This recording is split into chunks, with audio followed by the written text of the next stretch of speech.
I shouldn't have married an old hag like you. Younger women are better. I'm embarrassed to be seen with a woman like you, an old lady.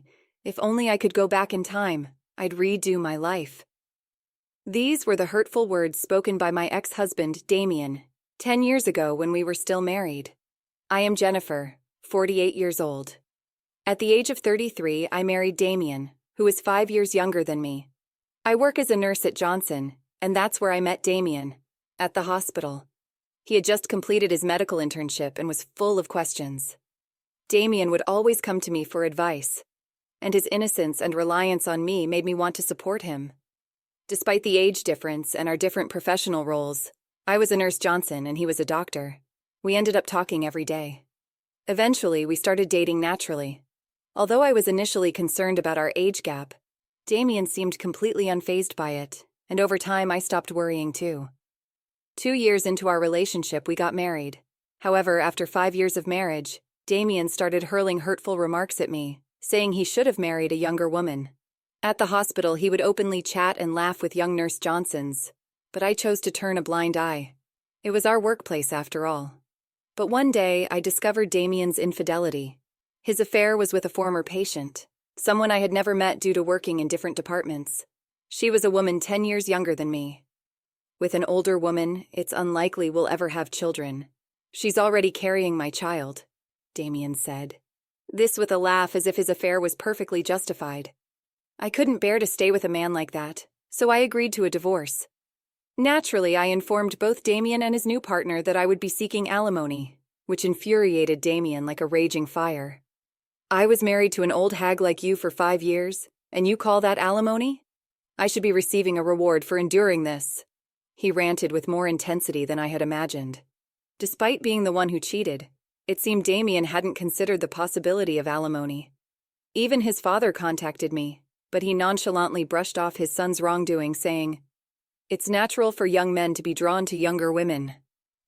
I was appalled by his lack of acknowledgement. Damien adamantly refused to pay any money, so I reluctantly consulted a lawyer. After enduring hurtful remarks during our marriage and facing his infidelity, I couldn't back down silently. The lawyer assured me that seeking alimony was my rightful claim, and I entrusted all subsequent discussions and procedures to their expertise. They say divorce is harder than marriage, and I truly felt that. Thanks to the lawyer, I received the alimony I deserved. We terminated the lease on the apartment we shared, and I started living alone. A silver lining was that Damien changed hospitals. His parting words were, "I'm done with hospitals that have greedy old hags like you." He had moved on to his affair partner, and I knew their hasty marriage would attract judgment. However, whispers about my situation reached me. Being abandoned by a younger man due to his infidelity, I felt everyone's judgmental eyes on me. Eventually, the paranoia of constant gossip took a toll on my mental well-being, and I decided to leave the hospital. After a period of aimless drifting, I realized that I loved both work and physical activity, so I actively searched for a new workplace. Fortunately, a small maternity clinic 2 stations away from my current residence was hiring nurse Johnsons. I interviewed and was immediately hired. Despite the minimal staff, both doctors and nurse Johnsons, it felt like a welcoming and comfortable environment for patients. A fellow nurse Johnson said, "Jennifer, you are observant, and patients speak highly of you. Dr. Bennett is pleased to have you here." "Thank you," I replied. However, the calm days didn't last long. A pregnant woman who was referred from another hospital arrived, and when I heard her name, I thought, "What?" Her name was the same as Damien's affair partner. Considering the possibility of a common name, I confirmed her husband's name was Damien, and he was a doctor. Undoubtedly, he was my ex-husband. She had recently moved nearby, and her previous hospital recommended ours. Meeting her here was beyond unexpected. Now what should I do? Revealing Damien's affair partner to others felt inappropriate. Days passed, and I remained unable to speak about it. One day, Damien and his wife came for a checkup. "Huh?" Damien widened his eyes when he saw my face. He probably hadn't expected to find me here. Honestly, I didn't want to encounter him again in a place like this. "What are you doing here?" His words made his wife realize who I was. "Wait, did you come to this hospital to harass us?" "That's not true. I was here first. I had no way of knowing that Damien's new residence was near this hospital. I explained. But he completely ignored my explanation and spoke as if I kept appearing wherever they went. "You're stalking us to cause trouble. Stop saying ridiculous things." "Why would I do that? You're an opportunistic woman who squeezed money out of me because you were dumped due to your age. I have no idea what you're capable of," he shouted in the examination room. Everyone around us learned about our relationship, and their judgmental stares made me feel uncomfortable. Even though Damien was clearly in the wrong, I've been scared since coming here. I felt like she was giving me mean looks. What if something happens to the baby? She intentionally teared up while saying this. "We don't know what she might do, so keep her away from my wife." With that final blow, the attending physician urged me to leave the examination room. It wasn't that they doubted me, but it was the only way to defuse the situation. I understood that patients took priority. I didn't want to be there either, but I felt utterly miserable. Now that the details of my divorce, which I wanted to keep private, were known, I became increasingly aware of the judgmental glances around me. On top of that, Damien's wife kept coming here and badmouthing me, even though everyone knew I wasn't at fault. She was a patient, moreover. She was carrying an important pregnancy. Balancing the need to avoid upsetting her and respecting her privacy left everyone speechless. Staying in this environment until her delivery, which was still over 6 months away, seemed unbearable. Despite it being a good workplace, I submitted my resignation to the hospital. It's unfortunate, but it can't be helped. Dr. Bennett's expression hinted at relief. I hadn't done anything wrong, yet I wondered why I had to endure such treatment. Exhausted by everything, I couldn't bring myself to search for another hospital job, so I returned to my parents' home. My parents welcomed me without saying much. For a while, I couldn't bring myself to do anything, but I felt guilty just staying at home without contributing, so I decided to take a part-time job at a nearby supermarket. It was my first time working outside of a hospital, and it felt refreshing, a change of pace. Although I loved being a nurse at Johnson and found it fulfilling, the weight of responsibility in a workplace where lives were at stake was immense. I never had a day off from being vigilant. Living away from that environment was good for my mental well-being. I wanted to avoid burdening my parents, so I tried to manage on my own. Looking back, I wish I had returned home sooner. Around 3 years later, while still living with my parents, I received an offer to become a full-time employee at the supermarket. They recognized my hard work, and I was genuinely happy to accept the position. Then, for years after that, I was approached with a matchmaking proposal. "Would you be interested in meeting someone for an arranged marriage? Excuse me, we have a suitable match for you." The person who brought up the topic was the head of the main store. I was 45 years old at the time and had no intention of remarrying, so I politely declined. However, the manager insisted the potential partner was also 47 years old, divorced like me, and the reason for their divorce was infidelity, similar to my situation. It seemed to have happened about 20 years ago. Despite my initial refusal, I ended up agreeing to the arranged meeting. Since we were both older, we decided to meet directly without intermediaries. When I arrived at the designated restaurant, the matchmaking partner was already there. As I entered the room, he suddenly stood up and knocked over his chair. Oh, his face turned bright red. I couldn't help but laugh. It felt like something out of a novel. "I'm Lucas. Thank you for coming today. Nice to meet you. I'm Jennifer," I replied. Perhaps due to the initial accident, we quickly became comfortable with each other. I learned that Lucas had visited our supermarket during a business trip and had fallen for me at first sight. He had convinced the department manager to arrange this meeting. Interestingly, the department manager turned out to be Lucas's senior from university. "I'd like to pursue a serious relationship if possible," Lucas said. I had come prepared to decline, but I found myself wanting to see him again. After dating for 6 months, we decided to get married. My parents liked Lucas's personality, and they were genuinely happy for us. Our life together, filled with Lucas's care and consideration, was truly blissful. Since we were both older, we didn't plan to have children from the start. However, when I turned 48, my health took an unexpected turn. I wasn't feeling unwell, I was pregnant. I never imagined I'd be pregnant at this age, and I certainly didn't think my discomfort was morning sickness. I suspect Lucas felt the same way when I told him. "Looks like I'm pregnant," I said. Lucas responded naturally. That's wonderful. So, who's pregnant? Yeah, I think you know her very well.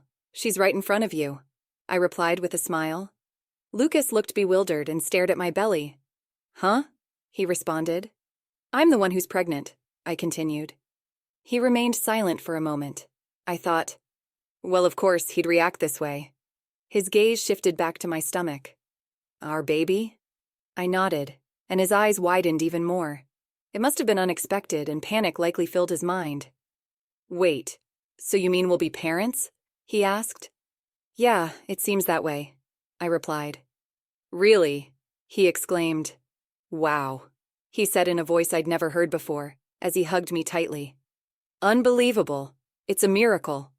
I asked, is it okay if I go through with it? While I had never considered not having the baby, my age was a factor. Thinking about the future made me anxious. Even at the hospital, they asked, what will you do?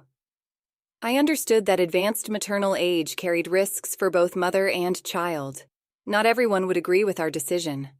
People might question how old we'd be when our child turned 20. The uncertainty of parenting at this age also worried me. What are you saying? Of course it's natural. His immediate response made me happy. I believe it reflected Lucas's genuine feelings. However, after a while, he started worrying about my health. Even for a man like Lucas, I could imagine the potential challenges. We discussed it thoroughly, and our desire to have the baby remained unchanged. We began preparations with the doctor's guidance. Both our parents were surprised and concerned, but they were genuinely thrilled. So it was decided that I would give birth at a well-equipped large hospital. Dr. Thompson was a very caring and competent doctor, which was reassuring. On one of the prenatal checkup days, not only Dr. Thompson but also an internal medicine doctor came for extra precaution. Lucas was supposed to be there too, but unfortunately he had urgent work and couldn't make it. So I entered the examination room alone. To my surprise, there was my ex-husband Damien. Honestly, encountering him again in such a place felt unbelievable. Huh, seriously? You're a 48-year-old pregnant woman. It's impossible to give birth at your age, he burst out laughing. Dr. Thompson and Nurse Johnson presented both had puzzled expressions, but Damien paid no attention. You have no right to say such things. I'm just concerned, I retorted, feeling the sting of his words. A grandma getting pregnant? It's gross. Is that how you treat patients? Even without the anxiety that pregnant women already face, spewing such hurtful words is unbelievable. And you call yourself a doctor? What are you acting all high and mighty for? Besides, this hospital mostly caters to celebrities. Do you even realize that? Damien continued. It'd be better for you to leave before embarrassing yourself, doctor, I said firmly. I'll leave without being told. Giving birth in a hospital where doctors like you work? No way, Damien retorted. Yeah, just go, doctor. This lady is the wife of the Taylor Group's significant donor's son's wife, to be precise, I interjected. Huh? You might not know her since you're new here. Damien stumbled over his words, clearly taken aback. This can't be true, but she's my... We're strangers. Nevertheless, your recent remarks were way out of line, I said, cutting him off. As Mrs. Carter said, it's hard to believe a doctor would say such things. Just then, Lucas walked in, and the tension in the room became palpable. Observing my angry expression, Damien's pale face, and the overall atmosphere, Lucas sensed something was amiss. What's wrong? I was told by this Dr. Damien that it's disgusting to give birth at 48, I explained, my voice tinged with frustration. Hearing those words, Lucas's expression changed instantly. Damien, you insulted my wife? He exclaimed incredulously. No, how can you insult a patient like that? What kind of hospital is this? I can't trust this hospital with my precious wife and unborn child, Damien stammered, trying to backtrack. As Damien finished speaking, Nurse Johnson, who had left earlier, returned with Dr. Bennett and Mr. Taylor. I heard there was some rudeness, but, Dr. Bennett? She said. Seeking guidance from the higher authority, I thought this was a reliable hospital because my father recommended it. But I didn't know they had a doctor like this. It seems I chose the wrong hospital. I'm very sorry. No, that's not true. This man is not our doctor, I explained, feeling a mix of frustration and embarrassment. Huh? I just fired him, Dr. Bennett. What are you? I didn't know he was such a person. I just let him in because a friend asked me to. We don't need a doctor who spits out such insults. He will never appear in front of Mr. Taylor again. Dr. Bennett interjected firmly, shutting down any further discussion. Hey, Dr. Bennett, what are you saying? Shut up and be quiet. You get out of here right now. Don't ever come near our hospital again.